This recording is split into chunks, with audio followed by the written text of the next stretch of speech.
Hi guys, this is Hammer Walton here. I want to do the Waveserpant today because it's the next unit in the Codex and I want to do it in order, so I want to do the Waveserpant. By default he is the winner.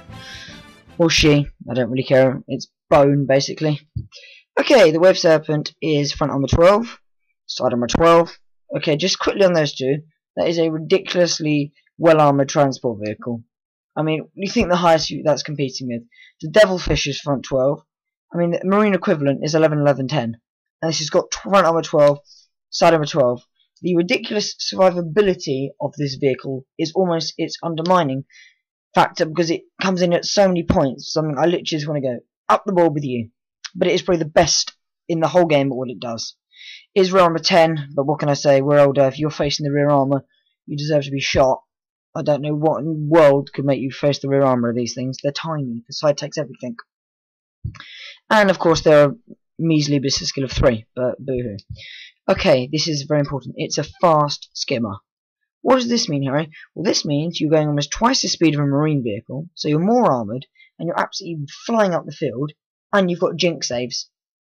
That'll be your 5 up. You can turbo boost to get exactly where you want. It means things can get in and fly off completely opposite boards. You can take almost the whole board out in one turn. It basically means that your Waveserpant will carry your vehicle wherever it wants to be, and it means you can afford to hide it behind a rock in turn 1 because you won't go 6 armor, can only move 6. You can go like 12 and 24 off we go. So basically, if that means anything, it just means it is stupidly quick, basically, fast skimmers. I'll get the exact rules up in a minute. Okay, next thing we've got to look at, it is a tank, which means it can tank shock, and on the counter side of that, it can have grenades stuck to it.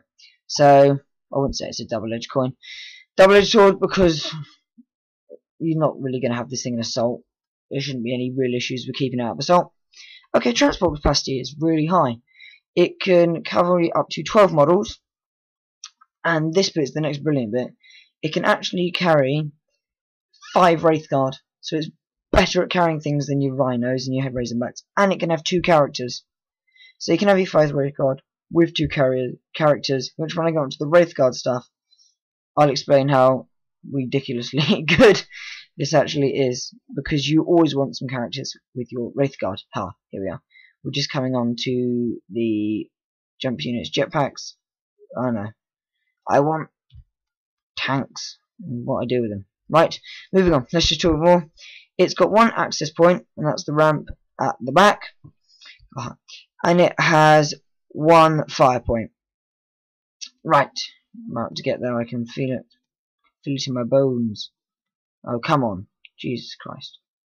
It's fucking ridiculous. Aha! Fast vehicles. Right. They can move up to 12 when moving flat out. Fantastic. And as it's a skimmer, it can fly over difficult and dangerous. It can move 18 inches flat out.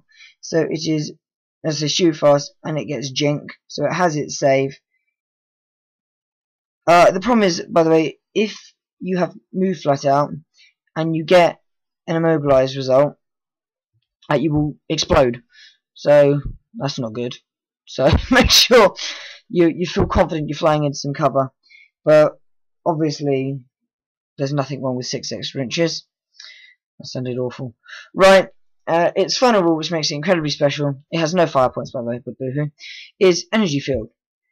Okay, let's roll this right.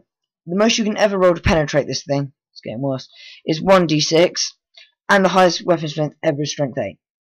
So they're always going to need a 5 to penetrate a Waveserpant, making it as survivable as a Land Raider against strength 9, 8, and more survivable against melter weapons. As you can see, this thing is almost over protective of whatever it's carrying. Also, being a fast skimmer, it can move at cruising and fire 2 weapons. Fantastic. So you can move quite far, you can move your fast distance, and you can still fire your weapons. There is absolutely nothing wrong with that. Especially as this thing comes with a lot of weapons. It is almost like a tank having a Waveserpant, because it is tank. Twin Shogun cannon catapults, which should definitely be upgraded to the cannon for 10 points. Just everything's better. 3 times the range. Better amount of shots, better strength shot, better AP. You should definitely do that. And then it has, oh yeah, here we are. It has one weapon from the list. Has twin link shuriken cannons at 10, twin link scatter lasers 25, EMLs at 30, twin link star cannons 35, and twin link bright lancers at 45. Let's talk through what you don't want. You don't want the bright lancers because you just don't. You don't want the shuriken cannons. The ones you need to be looking at is the Eldar missile launcher, the star cannons, and the scatter laser.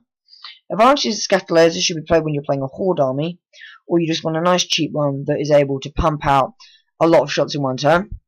The advantage of the star cannons is if your opponent's a marine player and you feel like you are going to be able to sit back a bit with it and just fire a lot of shots, and you're willing to keep this thing alive, especially if it's kind of like just a little, because it can always fire its two weapons, you should be alright.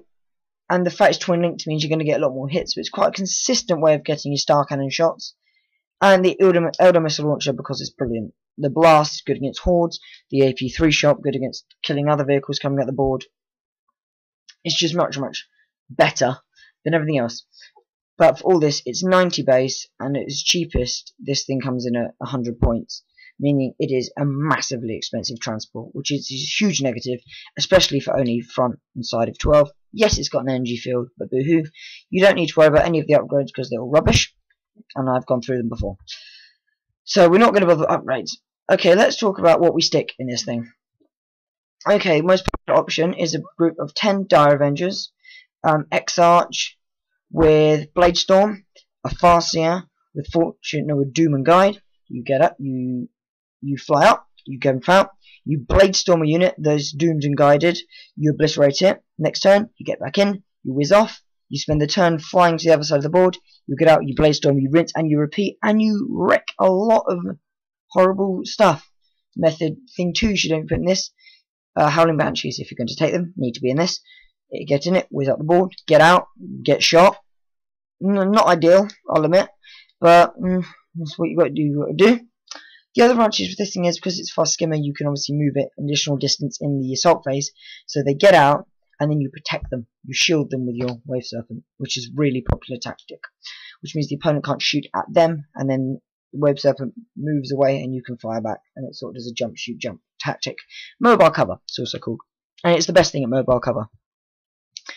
The final tactic is obviously the Wraithguard one. You stick 5 Wraithguard with a character, or 2 characters basically, and you have the most mobile Death Star ever, and you fly around the board and use the same tactic. You get out, you doom the D cannons, you obliterate, you get back in, you fly off, or you jump, shoot, jump around, and you avoid assault.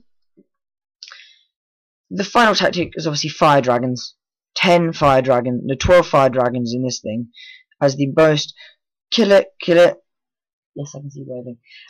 Most kill it unit ever, and you hide it behind it, whizzes up, and because how fast they die, you put powerful weapons on it like star cannons and the shuriken cannon, and you then use it as a mobile gun platform, and you just say, right now I'm a tank. I've unloaded it's like a death sledge. I've unloaded all my stuff that needs to die. I'll now be a mobile platform, and I'll also provide cover for Eldar moving up the board, and that's what we'll work on with our ridiculously fast things. I would like the Waveserpant if we, I don't know, nerf the energy field rule, because it's never really helped me that much, especially when things are punching it, and made it a lot cheaper. But it is the best dedicated transport in the game for survivability and power and usability, but it is also the most expensive. It gets a very reasonable 7.5 out of 10. I know the stats are over 10 for what it is, but the thing is, you cannot spend that many points on a dedicated transport. We know things in the Eldar Codex are overpriced, and tanks don't win the wars. Your troops that are capturing the objectives, that is what win. The tanks slow the enemy, and this isn't going to slow the enemy, this is going to speed you up, which is why it's only really worth 7.5. And it's a really horrible first blood to lose, especially when it's flown and they just blow it up with a pop shot from a last cannon, I know, some cheeky shot with a plasma gun. This is Warren Morton, and that is a Waveserpant. I don't know one, and I am out.